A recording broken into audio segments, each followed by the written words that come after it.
Cantar na bênção é muito bom quando tudo está dando certo, mas Deus quer ver tua adoração em meio à sequidão desse deserto. Deus também provou Paulo e Silas no cárcere, naquela prisão.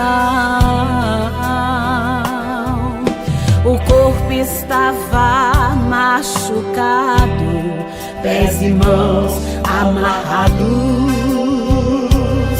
mas as cadeias não conseguiram deter a adoração.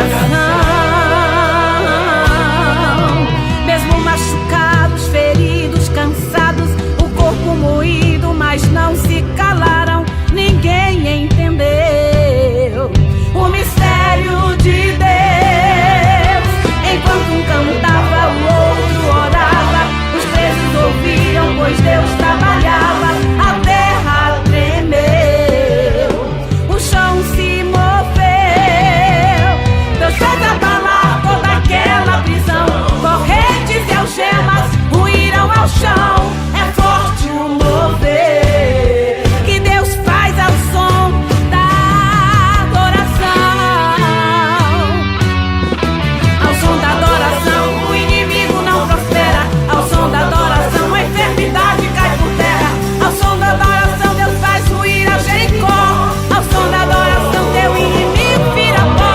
Ao som da adoração Deus entra pra cortar o laço. Ao som da adoração Deus se faz todo embaraço. Ao som da adoração Deus hoje por ti virá. Ao som da adoração toda a cadeia ruirá.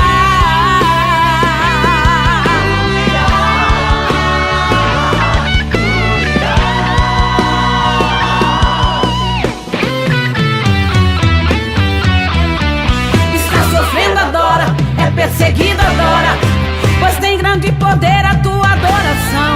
Entrou no vale, adora, no deserto, adora.